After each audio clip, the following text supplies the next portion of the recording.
හයි කොහොමද වෙල්කම් ටු පියෝ බ්ලොග්ස් අද මං හිතුවා ඔයගලන්ට වෙනම දෙයක් අරන් එන්න. ඉතින් ඒ හින්දා මේ විදිහට මම ඉන්න විදිහටම ඔයගලන්ට මේ වීඩියෝ එක ගේන්න හිතුවා. ඔයගලන් හිතලා තියනවද? ඔයගලන් හිතුවද කවදා හරි ජපානයට ආවොත් විනාඩි 5ක් 10ක් ඇතුළත ඔයගලන්ට තනියම කැම බීම ගන්න, ඊට පස්සේ ගන්න කැම එක රත් කරලම ගන්න, ඊට අමතරව මොනාද මැගසින්ස් නිවස් පේපර්ස් ඒ වගේ දේවල් ගන්න අනිත් එක ෆොටෝ කොපි ස්කෑන් ඊට පස්සේ ෆොටෝස් ඒ ඕනි දෙයක් එකම තැනකින් ගන්න අනිත් එක ATM එකෙන් අපිට සල්ලි ගන්න ඊටත් අමතරව ඔයා මොන හරි බඩු ඕඩර් කරලා තියෙනවා නම් අපි හිතමු Amazon තේමෝ ෂේන් ඕනි එකක් වෙන්න පුළුවන් ඒවැ බිල් පේමන්ට්ස් කරන්න ඔයාගේ ගෙදර කරන්ට් බිල්, ගෑස් බිල්, වතුර බිල් ඒ වගේ දේවල් පේ කරන්න ඊට අමතරව ඔයාගේ ටැක්ස් එක පවා ඔයාට එකම තැනින් පේ කරගන්න පුළුවන් කියලා දන්නවද?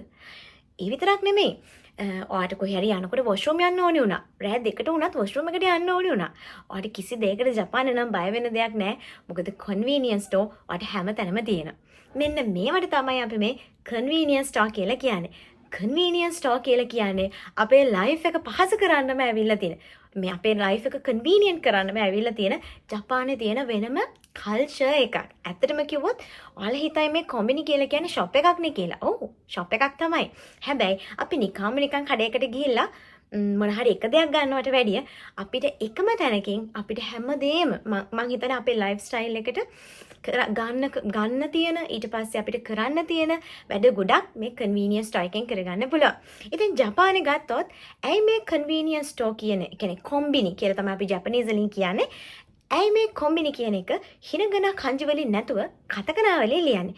ඒකට හේතුව නම් දැන් ගොඩක් අය දන්නවා ඇතිනේ. ඒ තමයි කොම්බිනි කියන්නේ කොම්බිනියන්ස් ස්ටෝර් කියන එකේ ෂෝට් ෆෝම් එක. එතකොට මොකද්ද මේ කොම්බිනියන්ස් ස්ටෝර් කියලා කියන්නේ? ඇයි ඒක කතකනා වලින් ලියන්නේ? ඒක කතකනා වලින් ලියන්නේ මෙන්න මේ හේතුව නිසා. ජපානයේ ඕනිම ජපාන් වචනයක් අපි කියන්නේ ඉංග්‍රීසි ලැන්ග්වේජ් එකෙන් ඇඩප්ට් කරගෙන තියනවා නම් අන්න එතකොට අපි පාවිච්චි කරන්නේ කතකනා අකුරු. හරි. ඒක නිසා තමයි මේ කොම්බිනි කියන එක කතකනා වලින් අපි ලියන්නේ. එතකොට ඇයි මේ කොම්බිනි විශේෂ? මං කියවනේ අර වගේ ඕනි දෙයක් අපිට කරගන්න පුළුවන්. ඉතින් ඒක නිසා මේ කොම්බිනි කියලා කියන්නේ නිකන් කඩයක් නෙවෙයි. ඒක වෙනම එක්ස්පීරියන්ස් එකක් වෙනවා. අපේ ශ්‍රී ලංකන්ස්ලට නම් විශේෂයෙන්ම මටත් මේක හරිම විශේෂයි. ඇයි අපිට ඕනි වෙලාවක ගොඩාක් අය ජපානයට එන ස්ටුඩන්ට්ස්ලත් අරුබයිතොත් මේ කොම්බිනි වල කරනවා. ඒකට ජපානයේ කොම්බිනි ගත්තොත් මොනවාද? සෙවල්ලවන්, ලෝසෝන්, ෆැමිලි මාර්ට්, මිනි ස්ටෝප් මේ වගේ ගොඩාක් කන්වීනියන්ස් ස්ටෝර් තියෙනවා. ඒ වගේම ඔයාට ගොඩක් තැන්වලදී හරිම ගෙදර ළඟටම වෙන්න කොම්බිනි එහෙම නැත්නම් කොම්බිනියන්ස් ස්ටෝර් ගොඩාක් තියෙනවා. ඒ විතරක් නෙමෙයි මේ කන්වීනියන්ස් ස්ටෝර් ඔක්කොම පැය 24ම දවස් 7ම ඇරලා තියෙනවා. අවදයක්. ඔයාලට හිතන්න පුළුවන් අපිට කොන්සර්ට් එකක් තියෙනවා. ඒකට ටිකට්ස් ගන්න ඕනි කියලා. ගොඩක් වෙලාවට ගොඩක් මේන් කොන්සර්ට්ස් වල ටිකට්ස් ගන්න පවා කොම්බිනි එකෙන් කරගන්න පුළුවන්. ඒ විතරක් නෙමෙයි. ඔයාට රෙසිඩන්ට් සර්ටිෆිකේට් එකක් අපි ඉන්න තැන අපිට ගන්න ඕනි නම් අපේ මයි නම්බර් එක යූස් කරලා ඒව පවා මේ කොම්බිනි එකෙන් ගන්න පුළුවන්. ඉතින් කොම්බිනි කියලා කියන්නේ වෙනම එක්ස්පීරියන්ස් එකක් නෙවෙයිද? අනිත් එක ජපානයේ නම් කොහෙන් ගියත් ඔයාට බය වෙන දෙයක් නැහැ. මම කලිනුත් කිව්වනේ මේක පැය 24ම දවස් 7ම ඇරලා තියෙනවා. අනිත් එක තමයි ගොඩක් තැන්වල තියෙන ඕනිම තැනක තියෙනවා. අනිත් එක තමයි වොෂ්රූම්ස් තියෙනවා. ඉතින් ඒක නිසා ඔයා කොහෙ ගියත් ඔයාට කිසිම ප්‍රශ්නයක් නැතුව හරිම ක්ලීන් හොඳ වොෂ්රූම් එකකට උනත් ඕන වෙලාවක යන්න පුළුවන්. ඒක තමයි වැදගත්ම දේ. හරි. එතකොට අපි බලමු මොකක්ද අපේ ලංකාවේ කඩෙත් එක්ක මේකේ වෙනස. ඔයාලට දැනටමත් පැහැදිලි. අපි ලංකාවේ සාමාන්‍ය ෂොප් එකක් කියලා කියන්නේ අපිට මේ ඔක්කොම දේවල් එක තැනකින් කරගන්න අමාරුයිනේ. නමුත් කොම්බිනි එකකට ගියොත් අපිට මේ ඕනි දෙයක් හරිම ලේසියෙන් හරිම efficiently කරගන්න පුළුවන්. ඒක නිසාමයි අපි මේකට convenient කියන වචනෙන් කොම්බිනියන්ස් ස්ටෝර් කියලාම හැදිලා තියෙන්නේ. හරි. මං ඉස්සෙල්ලා කියපේවා චුට්ටක් ඉන් ඩීටේල් යන්කෝ. මොකක්ද? අපි මොනවද සාමාන්‍යයෙන් කොම්බිනි එකෙන් කන්න බොන්න ගන්න පුළුවන්.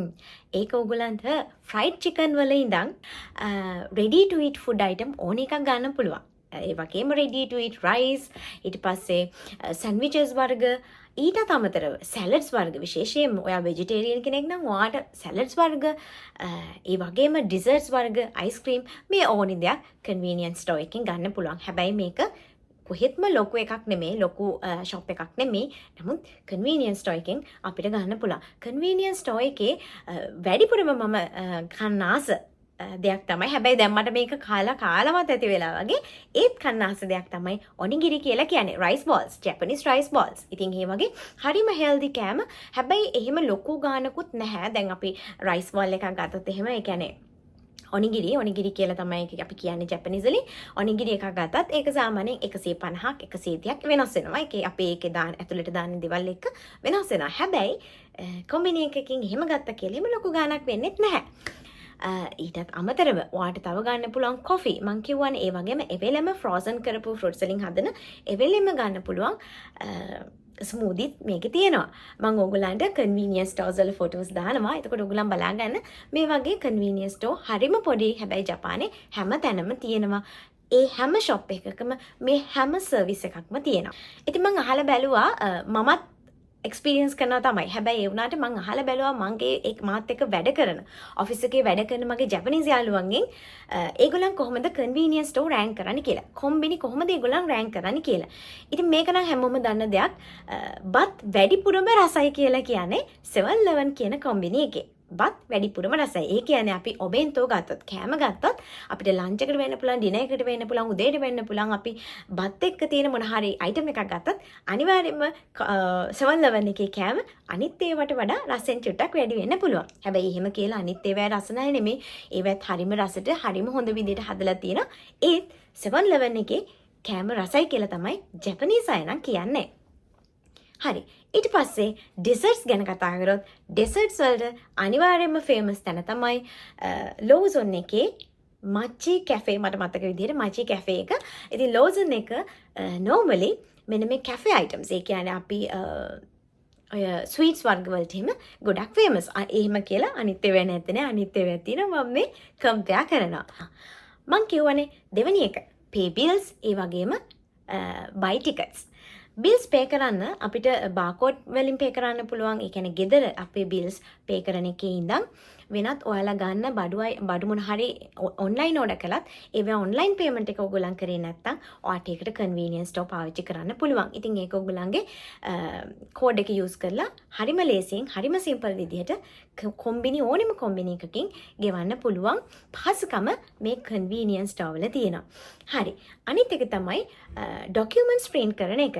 අපි ඩොකියුමන්ට්ස් print කරනකොට ඔයගොල්ලන්ට පුළුවන් USB එක යූස් කරන්න, ඒ වගේම ඉන්ටර්නෙට් එක යූස් කරන්න, ඒ වගේම මේ කියන කන්වීනියන්ස් ස්ටෝර් එකට ඒ ස්ටෝර් එකට අදාළ apps තියෙනවා. ඒ apps පාවිච්චි කරලා හරිම සිම්පල් විදිහට මොනවාද අපේ ෆොටෝ තනියම අපි හිතමු වීසා එකකට ඔයගොල්ලන්ට ෆොටෝ ඕනේ. ඒ ෆොටෝස් ඔයගොල්ලන්ට ඒ සයිස් එකට print out කරගන්න, ඔයගොල්ලන්ගේ වෙන ෆොටෝස් තනියම print out කරගන්න. ඒ වගේම වෙන ડોකියුමන්ට්ස් ස්කෑන් කරන්න, ෆොටෝකොපි කරන්න මේ ඔක්කොම කන්වීනියන්ස් ස්ටෝර් එකේ තියෙන එක ෆොටෝකොපි මැෂින් එකෙන් කරගන්න පුළුවන්. හරි. අනිත් එක තමයි ඔයාට ෆැක්ස් එකක් දාන්න ඕන උනත් මේක පාවිච්චි කරලා ෆැක්ස් කරන්න පුළුවන්. තුන්වෙනි එක පාර්සල් පිකප් කරන එකයි ඩිලිවර් කරන එකයි. ඔයාලට ඔයා හිතන සගව එකෙන් යමතෝ එකෙන් ජපාන් පෝස්ට් එකෙන් පාර්සල් එකක් ගෙන්න ගන්න තියෙනවා. එහෙම නැත්නම් ඒක through පාර්සල් එකක් යවන්න තියෙනවා. හැබැයි ඔයාට ඒ ටයිම් එකට අපි හිතමුකෝ ඔයා සාමාන්‍යයෙන් ඔයා වර්ක් කරන කෙනෙක් නම් දවසේ වෙලාව ඇතුළත ඔයාට සමහර විට ඒක කරගන්න අපහසු වෙන්න පුළුවන්. නැත්නම් ඔයා මෙරු කරි වගේ දේවල් කරනවා නම් ඒකත් ඔයාලට දවල් වෙලාවේ යවා ගන්න බැරි වෙන්න පුළුවන්. හැබැයි ගොඩක් කන්වීනියන්ස් ස්ටෝර් වල මෙන්න මේ පහසුකමක් තියෙනවා. ඔයාට පාර්සල් සෙන්ඩ් කරන්න, ඒ වගේම ඔයාට අවශ්‍ය කරන පාර්සල් එකක් ගෙදරට ගෙන්න ගන්න බැරි නම් ඔයා ඒ ටයිම් එකට අනවේලබල් නම් ඔයාට පුළුවන් ඔයාගේ ගෙදර ළඟම තියෙන කන්වීනියන්ස් ස්ටෝර් එකට මේක එන විදිහට සලස්වන්න. ඉතින් ඔයාට පෝස්ට් ඔෆිස් එකටවත් එහෙම නැත්නම් ගෙදර ඉඳන් බලන් ඉන්නමත් අවශ්‍ය වෙන්නේ නැහැ. ඔයාට පහසු වෙලාවට කන්වීනියන්ස් ස්ටෝර් එකකින් මේ වැඩේ කරගන්න පුළුවන්. ඊට පස්සේ අපි කතා කරමු ATM බැංකින් සර්විස් එක ගැන.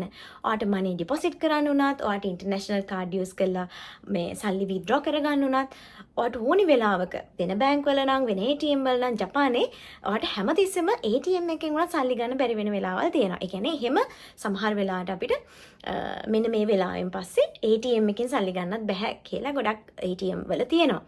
ඉතින් ඒ වෙලාවට උනත් ඔයාට ඕනිම වෙලාවක කොම්බිනි එකට ගියොත් නම් සල්ලි ගන්න පුළුවන්. මම මේ කියන කොම්බිනි එක හරිම පොඩි ඒරියා එකක් තියෙන්නේ. ඒත් මේ සර්විස් ඔක්කොම කොම්බිනි එකෙන් කරගන්න පුළුවන්. එතකොට තව මට හිතුණා ඔයගලන්ට කොම්බිනි ගැන ෆන් ෆැක්ට් එකක් ෂෙයා කරගන්න. ඒ තමයි ජපානයේ තියෙන ගොඩක් කොම්බිනි වල ගොඩක් කියන්නත් බෑ. සමහර කොම්බිනි වල Wi-Fi hotspot තියෙනවා. ඒ වගේම ඔයාට හිතන්න ඔයාට හදිස්සිය කොහේ හරි යනකොට වගේ ෆෝන් එකේ බැටරි ඩෙඩ් වෙනවා.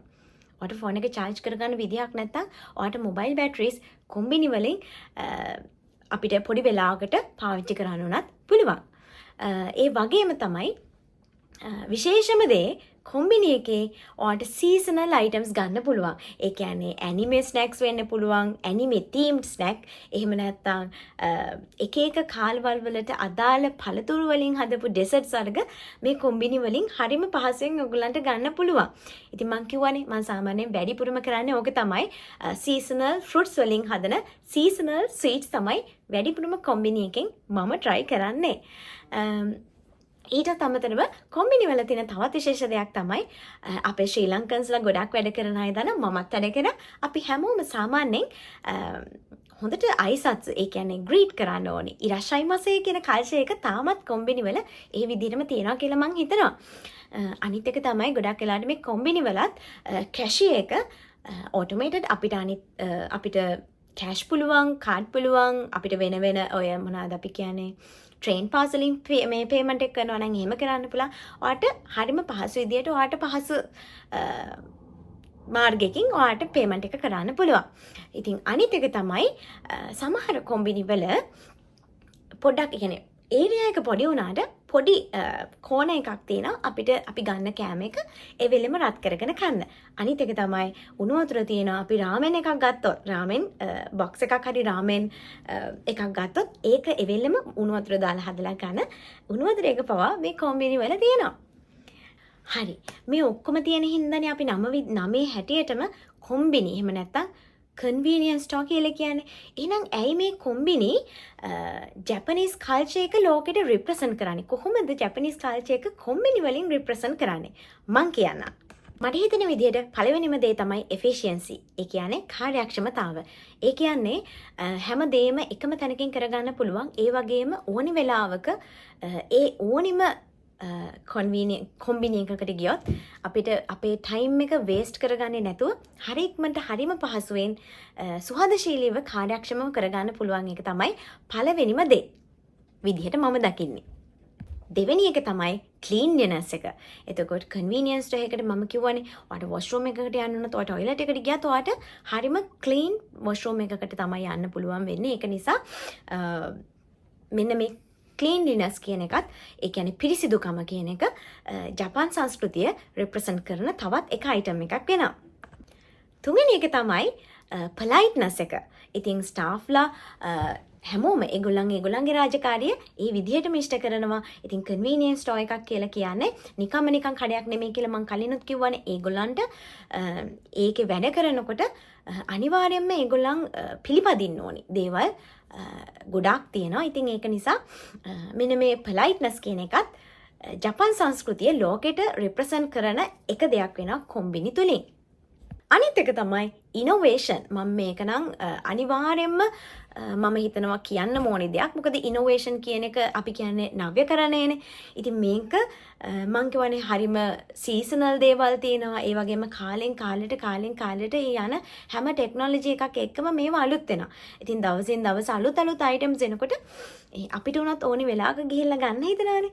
ඉතින් අන්න ඒක නිසා නව්‍යකරණය කියන එකත් ජපාන් සංස්කෘතිය කොම්බිනි තුලින් ලෝකෙට පෙන්වන එක දෙයක් වෙනවා. ඉතින් මෙන්න මේ කරුණ නිසා තමයි මම හිතන විදිහට ජපානයේ කොම්බිනි බුන්කා එහෙම නැත්නම් convenience store culture එක මුළු ලෝකෙටම කල්චර් එකක් එහෙම නැත්නම් වෙනම එක්ස්පීරියන්ස් එකක් මිනි වර්ල්ඩ් එකක් විදියට සැලකෙන. ඒක නිකන් ෂොප් එකක් නෙමෙයි මිනි වර්ල්ඩ් එකක් කියන්නේ මෙන්න මේ මං කියපු කරුණු හන්දා කියලා මම හිතනවා. ඉතින් මේකට තව ඔයගොල්ලන් හිතන දේවල් වෙන්න පුළුවන්. ඔයගොල්ලන් convenience store එකට ගිහිල්ලා කනාස දේවල් ඔයගොල්ලන්ට වැඩිපුරම රස මොන කොම්බිනි එකේ කෑමද මොන කාලේ තියෙන කෑමද ඒ විතරක් නෙමෙයි ඔයගොල්ලන්ට කොම්බිනි එකක් තියෙන අත්දැකීම් අනිවාර්යයෙන්ම මාත් එක්ක බෙදා ගන්න. මමත් කාලයක් යුනිවර්සිටි යන කාලෙදී කොම්බිනි එකක වැඩ කරලා තියෙනවා. ඉතින් ඒ අත්දැකීමුත් එක්ක තමයි මම කිව්වේ. ඒක විතරක් නෙමෙයි මගේ ජැපනීස් කට්ටියගෙනුත් අයිඩියාස් අරගෙන තමයි මම අද ඔයගලන්ට මේ වීඩියෝ එක ගෙනාවේ. ඉතින් ඔයගලන් හිතනවා නම් ඔයගලන්ගේ ළඟත් තියෙන අත්දැකීම් මාත් එක්ක ෂෙයා කරගන්න ඕනි කියලා අනිවාර්යයෙන්ම කමෙන්ට් කරන්න. කමෙන්ට් එකකින් ඔයාලගේ අත්දැකීමත් මට ෂෙයා කරගන්න. හරි ඉතින් මේ වීඩියෝ එක මේ විදිහට ඉවර වෙනවා. අනිවාර්යයෙන්ම ඔයගලන්ට තවත් පොඩ්කාස්ට් එකකින් දැනගන්න දෙයක් තියෙනවා නම් ජපන් කල්චර් එක ගැන වෙන්න පුළුවන් නැත්නම් වෙන ඕනි දෙයක් ගැන වෙන්න පුළුවන්. අනිවාර්යයෙන්ම කමෙන්ට් එකක් දාගෙන යන්න. මම ඔයගලන්ට මේ වීඩියෝ එක හිමින් අරන් එන්නම්. ඉතින් අදට මගේ මේ වීඩියෝ එක මම මේ විදිහට ඉවර කරනවා. ආයෙමත් ඔයගලන්ට අනිවාර්යයෙන්ම හොඳ ටොපික් එකක් එක්ක මම එන්නම්. මං කිව්වනේ මේක මගේ එක්ස්පීරියන්ස් එකෙන් මම ජපානයට ආවේ 2013 ඊට පස්සේ 14 ආපහු ගිහින් ආපහු 2017 ඉඳන් දිගටම ඉන්න. ඉතින් ඒ එක්ස්පීරියන්ස් එකත් එක්ක තමයි මම අද ඔයගලන්ට කිව්වේ. ඒක එක්ස්පීරියන්ස් අත්දැකීම් කියන ඒවා එක එක්කෙනාගෙන් එක එක්කෙනාට වෙනස් වෙන්න පුළුවන්. මං කියන දේ 100%ක්වත් තව කෙනෙක් කියන දේ 100%ක්වත් නෙවෙයි. ඉතින් මට දැනෙන මට හිතෙන දේ තමයි මම ඔයගලන්ට කිව්වේ. ඒක හින්දා ඔයගලන්ගෙත් අනිවාර්යයෙන්ම හොඳ ඔයගලන්ගේ අත්දැකීම් තියෙනවා නම් හොඳ නරක ඒ හැම එකම කමෙන්ට් එකක් දාන්න යන්න අමතක කරන්න එපා. මොකද හොඳ දේවල්ම තියෙන්නේ නැති වෙන්නත් පුළුවන්. විශේෂයෙන්ම පාර්ට් ටයිම් එහෙම කරනවා නම්. මම දන්නේ නැහැ මගේ වීඩියෝ එක හොඳයිද කියලා. හැබැයි මම හිතනවා මම සාමාන්‍යයෙන් කෙනෙකුට දල වශයෙන් හරි අයිඩියා එකක් ගන්න ඒ දේවල් මම කිව්වා කියලා. මං කිව්වනේ මේක නිකන් ෂොප් එකක් එහෙම නෙමෙයි. මේක වෙනම එක්ස්පීරියන්ස් එකක්. ජපානයෙන් ගත්තොත් මේක වෙනම කල්චර් එකක්. ඒක නිසාම තමයි ජපානයේ තියෙන්නේ කොම්බිනි බුන්කා කියලා. ඉතින් ඒක හින්දා අනිවාර්යයෙන්ම මට හිතුණා ඔයගලන් එක මේ ගැන ෂෙයා කරන්න. ඉතින් මම මගේ වීඩියෝ එකේ කිව්වේ මගේ එක්ස්පීරියන්ස් විතරයි. ඒ වගේම මං අහපු මගේ යාළුවන්ගේ එක්ස්පීරියන්ස් විතරයි. ජපනීස් අයගේ. අනිවාර්යයෙන්ම ජපානයේ ඉන්න ඔයගලන්ට නම් ගොඩාක් මේ ගැන එක්ස්පීරියන්ස් ඇති. හොඳ වෙන්න පුළුවන් නරක වෙන්න පුළුවන් ඕනිම අත්දැකීමක් අනිවාර්යයෙන්ම මාත් එක්ක බෙදා ගන්න. ඒ වගේම ඔයගලන්ට ඕන නම් තව මොන හරි ස්පෙෂල් රික්වෙස්ට් තියෙනවා නම් මේ දේවල් ගැන දැනගන්න ඕනේ. ඒ වගේම මේ වගේ ටොපික් එකක් ගැන කරන්න වගේ අනිවාර්යයෙන්ම මට කමෙන්ට් එකක් දාන්න. මං හෙමින් ඒ වීඩියෝස් අරන් එන එකකින්ද ඔයගොල්ලන්ගේ අයිඩියාස් අදහස් මාත් එක්ක ෂෙයා කරගන්න කියලා ආදරයෙන් ඉල්ලනවා. එහෙනම් ගිහින් එන්නම්. බයි. මතක ඇතුව ලයික් කරලා කමෙන්ට් එකකුත් දාලා සබ්ස්ක්‍රයිබ් කරන්න අමතක කරන්න එපා. බයි බයි.